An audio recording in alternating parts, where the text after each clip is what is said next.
നമ്മുടെ ഫോണിലുള്ള torch light കൊണ്ട് ചെയ്യാവുന്ന ചില കാര്യങ്ങൾ. നമസ്കാരം പ്രിയപ്പെട്ടവരെ, വെൽക്കം ടു സുരേഷം ചാനൽ. ഫോണിലുള്ള ടോർച്ച് ലൈറ്റ് ഇല്ലേ, അതിൻ്റെ ബ്രൈറ്റ്നെസ് കൂട്ടാം. അതുപോലെ തന്നെ നമുക്ക് വാട്സപ്പിൽ മെസ്സേജുകൾ അങ്ങനെയുള്ള നോട്ടിഫിക്കേഷൻ വരുമ്പോൾ ഈ ടോർച്ച് ലൈറ്റും കൂടെ തെളിയുന്നത് പോലെയൊക്കെ ചെയ്യാം. അതിനെ പറ്റിയിട്ടാണ് ഇന്നത്തെ വീഡിയോയിൽ പറയുന്നത്. ഇതിനെപ്പറ്റി അറിയാത്തവർ കാണുക. ഇതെടുത്തു പറയുന്നത് മുന്നൊരു വീഡിയോയിൽ ഐഫോണിൻ്റെ ഒരു ടിപ്പ് പറഞ്ഞപ്പോൾ ഒരുപാട് പേര് ആദ്യമായിട്ട് അറിഞ്ഞെന്നുള്ളത് കമൻറ്റ് ചെയ്തു. എന്നാലും ചില ബുദ്ധിമാന്മാർ അതിൽ വന്നിട്ട് എൻ്റെ വീട്ടിലെ 10 വയസ്സുള്ള കുട്ടിക്ക് പോലും ഇതറിയാം, നീ ഇപ്പോഴാണോ ഇത് കണ്ടതെന്നൊക്കെ പറഞ്ഞിട്ട്. വീട്ടിലെ കുട്ടിക്കറിയും, പക്ഷെ അപ്പോഴും ആ ചങ്ങാതിക്ക് അത് അറിയില്ല. അറിവ് എന്നുള്ളത് അങ്ങനെയല്ലേ, പഴയതാണെങ്കിലും പുതുതാണെങ്കിലും അറിഞ്ഞിരിക്കുക എന്നുള്ളതാണല്ലോ കാര്യം. അതുകൊണ്ട് അറിയുന്നവർ കാണണ്ട, വെറുതെ സമയം കളയണ്ടല്ലോ. എന്നിട്ട് താഴെ ഇത്തരം കമൻറ്റുകൾ ഇടണ്ടല്ലോ. ഏത്? അപ്പോൾ ആ ടോർച്ച് ലൈറ്റിലുള്ള സെറ്റിങ്സ് എന്തൊക്കെയാണെന്നുള്ളത് കാണിക്കാം. ടോർച്ച് ലൈറ്റിന്റെ ബ്രൈറ്റ്നെസ് കുറവാണെങ്കിൽ നമ്മൾ മുകളിലെ നോട്ടിഫിക്കേഷൻ ബാറിന് താഴേക്ക് അമർത്തുമ്പോൾ ടോർച്ചിന്റെ സിമ്പിൾ കാണുമല്ലോ, അതിൽ അമർത്തി പിടിക്കുക.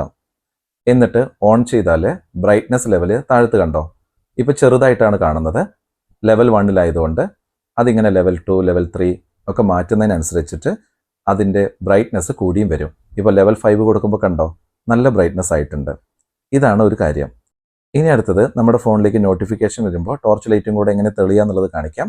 സെറ്റിങ്സിൽ പോവുക, അതിലെ സെർച്ച് ഇല്ലേ, അതിൽ ഫ്ലാഷ് എന്ന് സെർച്ച് ചെയ്യുക. ചില ഫോണിൽ അത് ചെയ്തിട്ട് വന്നില്ലെങ്കിൽ ടോർച്ച് ലൈറ്റ് എന്നുള്ളത് സെർച്ച് ചെയ്താലും മതി. അപ്പോൾ ഇങ്ങനെ വരുന്നതിൽ ഫ്ലാഷ് നോട്ടിഫിക്കേഷൻ എന്നുള്ളത് കണ്ടോ, അതിൽ ക്ലിക്ക് ചെയ്യുക. അപ്പോൾ അതിൽ വീണ്ടും ഫ്ലാഷ് നോട്ടിഫിക്കേഷൻ എന്നുള്ളത് കാണും, അതിൽ ക്ലിക്ക് ചെയ്യാം. ഇപ്പോൾ എൻ്റെ ഈ ഫോണിൽ കാണുന്നത് 2 ഓപ്ഷനാണ്. അതായത് ക്യാമറ ഫ്ലാഷ് നോട്ടിഫിക്കേഷൻ, അത് ക്ലിക്ക് ചെയ്തിട്ട് പ്രിവ്യൂ എന്നുള്ളത് കൊടുത്തു കഴിഞ്ഞാൽ നോക്കൂ, നോട്ടിഫിക്കേഷൻ വരുമ്പോൾ ഇങ്ങനെ ടോർച്ച് ലൈറ്റ് മിന്നി തെളിയും. അതിൻ്റെ താഴത്ത് കണ്ടോ ആൾ ആപ്സ് എന്നുള്ളത്, എല്ലാ ആപ്പുകളിൽ നിന്നും നോട്ടിഫിക്കേഷൻ വന്നാൽ ഇങ്ങനെ തെളിയും.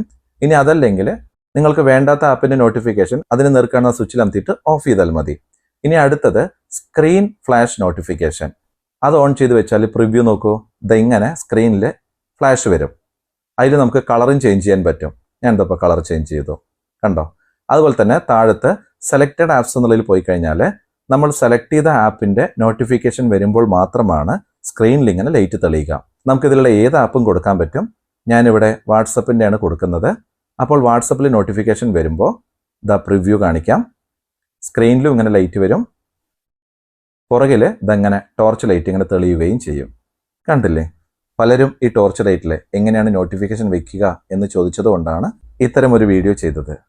ഒന്ന് ട്രൈ ചെയ്ത് നോക്കൂ. ഓക്കെ.